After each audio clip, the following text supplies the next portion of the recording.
खाने लगता है। लेकिन तभी उरामेशी उसके ऊपर चढ़कर अपने मन से स्पिरिट एनर्जी का इस्तेमाल करने की कोशिश करता है, जिससे कि एक जोरदार धमाका होता है और गोकी नीचे गिर जाता है। उसके मरते ही उस गोले से सभी बच्चों की आत्मा निकलकर उनके शरीर में चली जाती है। वो बच्चा भी ठीक हो जाता है। अब हम तारुकेन को देखते हैं। उसने एक योकाई मॉन्स्टर को कैद करके रखा हुआ था, जिसके रोने पर उसकी आंखों से सुनहरे मोती निकलते थे। इसीलिए तारुकेन अपने सिगरेट से उसका हाथ चला देता है। वो रोती है तो उसके आंखों से मोती निकलता है, जिसको लेकर वो वहां से चला जाता है। दूसरी ओर उरामेशी बोतन को बता रहा होता है कि कुरामा मुझे गोकी से लड़ते हुए देख रहा था, लेकिन उसने गोकी की मदद नहीं की। बोतन उसको बताती है कि वो दिखता इंसानों की तरह है, लेकिन वो एक योकाई है। मिरर ऑफ डार्कनेस उसी के पास है, जिससे वो जो चाहे वो उससे मांग सकता है, लेकिन वो अपनी इच्छा सिर्फ पूर्णिमा की रात को ही पूरी कर सकता है। इसलिए हमें पूर्णिमा से पहले वो मिरर उससे छीनना होगा, नहीं तो वो उससे कोई भी बुरी शक्ति मांग सकता है। इसी बीच हम देखते हैं कि कुआबरा भी छुप छुप कर इन दोनों की बातें सुन रहा था। तभी एकदम से बॉटन वहां से गायब हो जाती है। अब हम ही नाम के एक योकाई मॉन्स्टर को देखते हैं, जो एक तलवारबाज था। ही ने जो खंजर उस मॉन्स्टर से छीना था, वो उससे अपने सर में छेद कर लेता है। इधर उरामेशी की नजर कुरामा पर पड़ती है। वो उसके पीछे चला जाता है। उरामेशी उसके पीछे पीछे अस्पताल पहुंच जाता है, लेकिन तभी कुरामा वहां से गायब होकर उरामेशी के पीछे अपीयर होता है। वो उससे कहता है कि जब मेरा काम हो जाएगा तब मैं तुमको मिरर ऑफ डार्कनेस वापस लौटा दूंगा। तभी सामने से एक औरत कुरामा से कहती है कि तुम आ गए बेटा। वो औरत उरामेशी को उसका दोस्त समझती है। वो उससे माफी मांगते हुए कहता है कि मुझको पता है ये मेरी वजह से तुम लोगों के साथ घूमने नहीं जाता। जिसके बाद कुरामा उरामेशी को अपने साथ लेकर जाता है। वो उसको बताता है कि 17 साल पहले एक शिकारी योकाई ने मुझ पर हमला किया था। उससे बचने के लिए मैं अपनी माँ के पेट में पल रहे बच्चे में समा गया। उन्होंने मुझको अपने बच्चे की तरह पाला। मैं चाहता तो भाग सकता था, लेकिन अब वो मेरी माँ है और मैं उसका बच्चा। कुरामा बताता है कि मेरी माँ के पास बस 1 महीने का वक्त बचा है, इसलिए मैं बस इस मिरर की मदद से अपनी माँ को बचाना चाहता हूँ। उसके बाद मैं मिरर ऑफ डार्कनेस को तुमको वापस लौटा दूंगा।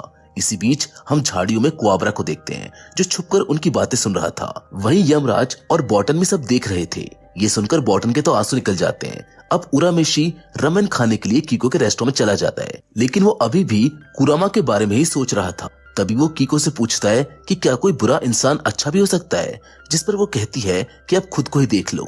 जो लोग तुमको नहीं जानते वो तुम्हें गलत समझते हैं। कोई तुम्हें बदमाश समझता है तो कोई गली का गुंडा।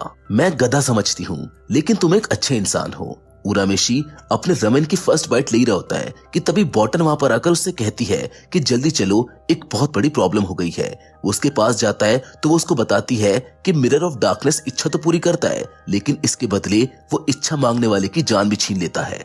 आज पूर्णिमा की रात है, इसीलिए उरामेशी वहां से जाने लगता है, लेकिन तभी वहां पर कुआबरा आ जाता है और उससे कहता है कि तुम उसको नहीं बचा पाओगे, क्योंकि योकाई वो शैतान है जो पूरा का पूरा शहर तबाह कर सकते हैं। लेकिन उरामेशी कुआबरा को धक्का देकर वहां से भाग जाता है।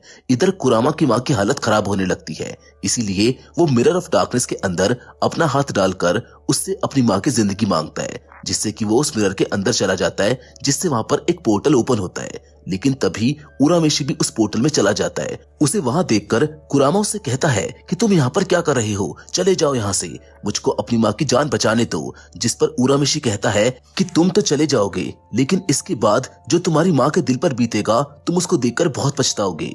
उरामेशी कहता है कि मिरर ऑफ डार्कनेस, मैं तुमको अपनी आधी जिंदगी देता हूँ। जिसके बाद वो दोनों वापस से अपनी दुनिया में आकर गिरते हैं। कुआबरा भी वहां पर आ चुका था। वो उरामेशी को उठाकर कहता है कि उठ जा साले, तू नहीं मर सकता, मैंने तो तुमको अभी तक हराया भी नहीं। तभी वो होश में आ जाता है। कुरामा की माँ भी ठीक हो जाती है, क्योंकि उरामेशी ने मिरर ऑफ डार्कनेस को अपनी आधी जिंदगी देकर कुरामा की माँ को ठीक कर दिया था। अब हम ही को देखते हैं, जिसने उस खंजर से अपने सर में होल करने के बाद उसने अपनी तीसरी आंख को ओपन कर लिया था, जो एक सुनहरे मोती को देखकर किसी को ढूंढने की कोशिश करने लगता है। तभी उसे एक कार दिखाई देती है और वो अपनी तलवार लेकर वहां से निकल जाता है। उस कार के वो बीच में से 2 टुकड़े कर देता है, जिसके बाद वो उस कार से एक सुनहरे मोती को चुरा लेता है। दरअसल ये उसी लड़की के आंसू थे जिसे तारुकेन ने अपने पास कैद कर रखा था, और ही को उस लड़की की तलाश बहुत समय से थी, क्योंकि वो उसी की बहन थी। मोती की चोरी की खबर जब तारुकेन तक पहुंचती है तो वो साक्यो को फोन करके बताता है कि तुम्हारे शैतानी द्वार खोलने की वजह से मेरा बहुत नुकसान हुआ है। आज किसी योकाई ने मेरा चमत्कारी मोती चुरा लिया है। जिस पर साक्यो कहता है कि आप कोइनमा को लेकर मेरे घर आ जाए, मैं आपको उसके ढेर सारे आंसू निकलवा कर दूंगा। तभी वो अपने एक आदमी टोगुरो को बुलाकर उससे कहता है कि तुम्हारे लिए एक जरूरी काम है। टोगुरो जब सामने आता है तो हम देखते हैं कि वो भी एक योकाई मॉन्स्टर था जो बहुत बड़ा था, और उसके कंधे पर बैठा हुआ मॉन्स्टर उसका बड़ा भाई सुसुई था, वो भी एक मॉन्स्टर था। अब हम देखते हैं उरामेशी उस जादुई खंजर को हासिल करने के लिए तारुकेन की हवेली में घुसने की कोशिश कर रहा था, क्योंकि यमराज ने उसको बताया था कि ही अपनी बहन की तलाश में वहां पर जरूर जाएगा। यमराज तारुकेन को ही से बचकर रहने को भी कहते हैं, क्योंकि वो खंजर जिसके भी पास होता है वो बहुत ही ज्यादा शक्तिशाली बन जाता है। तभी वहां पर फायरिंग शुरू हो जाती है, लेकिन ही गोलियों से भी तेज था। तभी उरामेशी उसके पास जाकर उससे जादुई खंजर लेने के लिए उस पर हमला कर देता है, लेकिन ही उसको बहुत मारता है। उरामेशी अपनी स्पिरिट एनर्जी का इस्तेमाल करना चाहता था, लेकिन वो नहीं कर पाता, क्योंकि उसने अभी तक उसका सही से इस्तेमाल करना नहीं सीखा था। ही उरामेशी से कहता है कि मैं तुमको नहीं मारना चाहता, फिर वो वहां से चला जाता है। वहीं पर हम तारुकेन के हेलीकॉप्टर को देखते हैं। वो कोइनमा को एक पिंजरे में बंद करके साक्यो के आइलैंड पर ले जाता है। साक्यो तारुकेन को अपने आइलैंड पर मौजूद एक खास तरह के क्लब में ले जाता है, जहां पर वो 2 योकोई को लड़वाता था, और तारुकेन जैसे अमीर लोग उस पर पैसे लगाते थे। वो तारुकेन के सामने एक नमूना पेश करता है, जहां पर वो एक योकोई मॉन्स्टर और टोगुरो को आमने सामने छोड़ देता है। टोगुरो अपने बॉडी को इंक्रीज करता है और फिर एक ही पंच में उस योकोई मॉन्स्टर के चिथड़े उड़ा देता है। टोगुरो को देखने के बाद तारुकेन उसे अपना बॉडीगार्ड बना लेता है। इसके बाद वो कोइनमा को देखने के लिए उसके सेल में जाता है, लेकिन वो वहां से भाग चुकी थी। तभी हम देखते हैं कि तारुकेन का एक आदमी कोइनमा को लेकर वहां से भाग रहा था, क्योंकि कोइनमा की शक्ल उसकी बहन से मिलती थी, इसीलिए वो उसको उन लोगों से आजाद करना चाहता था। तभी टोगुरो का छोटा भाई सुत्सुई उनके सामने आ जाता है। वो आदमी सुत्सुई के ऊपर गोली चला देता है, लेकिन उसका सर फटकर खुद ब खुद जुड़ जाता है, जिसके बाद वो उस आदमी को मार देता है। उसे मरता हुआ देखकर कोइनमा रोने लगती है, और उसके रोने की वजह से तारुकेन को ढेर सारे मोती मिल जाते हैं। तारुकेन साक्यो से कहता है कि जिस योकाई ने मेरे घर पर हमला किया था तुम उसको भी ठिकाने लगा दो, जिस पर वो कहता है कि आप परेशान मत हो, मेरे आदमी सब देख लेंगे। साक्यो ये सब इसलिए कर रहा था क्योंकि जिस सिंकहोल से वो योकाई को बाहर निकाल रहा था वो सिंकहोल तारुकेन की जगह पर ही था। उधर उरामेशी ही से हारने के बाद बहुत परेशान दिख रहा था। तभी बॉर्डन उससे कहती है कि तुम हार गए क्योंकि तुम अपने स्पिरिट एनर्जी का सही से इस्तेमाल नहीं कर पाए, इसलिए यमराज ने तुमको ट्रेनिंग देने के लिए एक मशहूर फाइटर मास्टर जिनकाई के पास जाने को कहा है। वो स्पिरिट वेव का इस्तेमाल करके तुम्हारे शरीर के स्पिरिट एनर्जी को जगाएगा। तभी दूर खड़ा कुआबरा चिल्लाकर बॉटन से कहता है कि वो ट्रेनिंग पर अकेला नहीं जाएगा, मैं भी उसके साथ जाऊंगा। जिसके बाद वो दोनों मास्टर जिनकाई के पास पहुंच जाते हैं, लेकिन मास्टर कुआबरा को वहां देखकर उससे पूछती है कि तुम यहाँ पर क्यों आए हो, जिस पर वो कहता है कि मैं भी आपसे ट्रेनिंग लेकर पीछे खड़े मेरे दुश्मन को हराना चाहता हूँ। जिस पर उरामेशी कहता है लेकिन मैं तो तुम्हें अपना दुश्मन नहीं मानता हूँ। दोनों के बीच बहस होने लगती है, जिससे कि गुरुमा को गुस्सा आ जाता है। गुरुमा जब गुस्से में चिल्लाती है तो वो दोनों नीचे गिर जाते हैं। अब उन दोनों की ट्रेनिंग शुरू हो जाती है। गुरुमा उरामेशी को अपने ऊपर हमला करने को कहती है। वो उन पर हमला करता है, लेकिन गुरुमा बिना हाथ लगाए उसको खूब मारती है। फिर उसको 12 घंटे तक अपनी एक उंगली पर खड़े रहने को कहती है, लेकिन वो 1 मिनट भी खड़ा नहीं रह पाता। गुरुमा उससे कहती है कि 5 मिनट के बाद दोबारा कोशिश करना। उरामेशी कहता है कि मैं नहीं करूंगा, ये मेरे किस काम आएगी, लेकिन गुरुमा उसको बिना जवाब दिए वहां से चली जाती है। इधर गुरुमा ने कुआबरा को लकड़ी से पत्थर तोड़ने का काम दिया था। कुआबरा में बहुत जज्बा था। उसका जुनून देखकर गुरुमा उरामेशी से कहती है कि अगर तुमने ध्यान नहीं दिया तो ये तुमसे आगे निकल जाएगा। दूसरी ओर हम कुरामा को देखते हैं। उसने अपने मिरर ऑफ डार्कनेस उरामेशी को दे दिया था और अब वो ही के पास उससे उसका खंजर मांगने के लिए आया था। वो उसे कहता है कि अगर तुम मुझको एक खंजर दे दोगे तो मैं तुम्हारी बहन को ढूंढने में तुम्हारी मदद करूंगा, लेकिन ही कहता है कि मुझे किसी की जरूरत नहीं है। अब हम उस सिंघोल को देखते हैं। उसके अंदर साक्यो ने एक मशीन लगा रखी होती है, जिसके जरिए वो शैतानी दुनिया में एक छोटा सा सिंकहोल खोलकर इंसानी दुनिया में योकाई को ला रहा था, लेकिन वो चाहता था कि वो उस होल को और बड़ा कर सके। इसीलिए उस जगह का चीफ इंजीनियर उससे कहता है कि होल को बड़ा करने के लिए हमें बड़ी मशीन और ढेर सारे पैसों की जरूरत पड़ेगी। जिस पर वो कहता है कि तुम काम को जारी रखो, मैं पैसे का इंतजाम कर दूंगा। वहीं अब हम उरामेशी को देखते हैं, जो 14 दिनों से सिर्फ अपनी उंगली पर खड़े होने की कोशिश कर रहा था। लेकिन वो 5 मिनट से ज्यादा अपनी उंगली पर खड़ा नहीं हो पा रहा था। इसलिए गुरुमा उससे ये काम छोड़ देने को कहती है, जिसके बाद उरामेशी बाहर जाता है, जहाँ पर वो देखता है कि कुआबरा अभी भी लकड़ी से पत्थर तोड़ने के चक्कर में लगा हुआ है। कुआबरा में बहुत जुनून था, उसने पत्थर तोड़ने के चक्कर में बहुत सारी लकड़ियां तोड़ दी थी, लेकिन अभी भी वो उस पत्थर को नहीं तोड़ पाया था। वो ये सब इसलिए कर रहा था ताकि वो उरामेशी को हरा सके।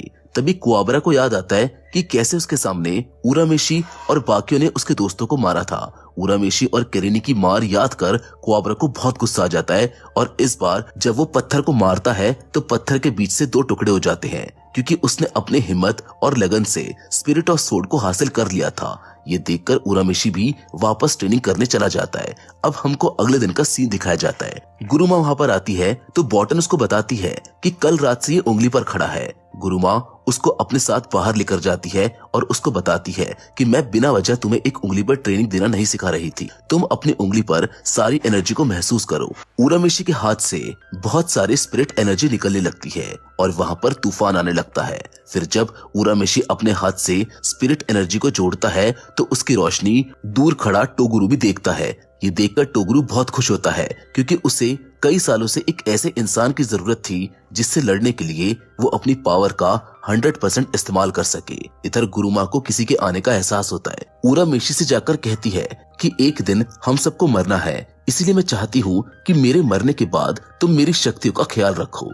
जिसके बाद वो अपने अंदर से स्पिरिट वेव ऑर्ब निकालकर उरामेशी को दे देती है और उससे उसका ख्याल रखने को कहती है। अब उरामेशी और कुआबरा वहाँ से चले जाते हैं। उनके जाने के बाद टोगुरु गुरुमा के पास आता है। वो उससे कहता है कि तुमने स्पिरिट वेव ऑर्ब किसी और को देखकर बहुत बड़ी गलती की। अब मैं तुम्हारे बूढ़े चेहरे को और नहीं देखना चाहता। जिस पर वो कहती है कि मैं भी तुम्हारे जैसे इंसान को नहीं देखना चाहती जिसने अपनी आत्मा किसी शैतान को बेच दी हो। टोगुरु गुरुमा को मार देता है। वहीं दूसरी ओर कीको उरामेशी से पूछती है कि तुम इतने दिनों से कहाँ गायब थे। जिस पर वो बताता है कि मैं कुआबरा के साथ घूमने गया था। वो खाना खाकर जाने लगता है। तभी वो देखता है कि ही कीको को किडनैप करके ले जा रहा है। उरामेशी उसके पीछे जाता है। वहीं बॉटन कुआबरा को जाकर बताती है कि कीको को कोई उठाकर ले गया है। इधर उरामेशी ही के ठिकाने पर पहुंचकर उसको मारने लगता है और उससे पूछता है कि कीको कहाँ है। उन दोनों की लड़ाई हो रही थी। तभी वहाँ पर कुआबरा आता है जो उन लोगों से लड़ने से रोकता है। वो उरामेशी को बताता है कि तुम्हारी दोस्त को ले जाने वाला ये नहीं था। फिर वो ही को बताता है कि मैंने तुम्हारी बहन को ढूंढ लिया है। इधर हम एक दूसरे ही को देखते हैं जो कीको को लेकर अपने शिप पर पहुंच जाता है, और वो जब अपने असली रूप में आता है तो हमको पता चलता है कि वो तो असल में सुत्सुई है। वो लोग कीको को ले जाकर कोइनमा के साथ बंद कर देते हैं। दूसरी ओर कुरामा उन लोगों को बताता है कि उन लोगों ने कोइनमा को एक आइलैंड पर रखा हुआ है और मुझको लगता है कि कीको को भी वो लोग वहीं पर ले गए हैं। जिसके बाद उरामेशी ही को गलत समझने के लिए उससे माफी मांगता है। तभी कुआबरा भी वहाँ पर आ जाता है और वो चारों मिलकर उनको बचाने के लिए निकल जाते हैं। लेकिन पोर्ट पर पहुंचते ही उन्हें एक आदमी मिलता है जो उनसे कहता है कि मेरे बॉस साक्यो ने आपको अपने आइलैंड पर बुलाया है। दोस्तों, आपको क्या लगता है ये अपनी बहन को छुड़ा पाएगा?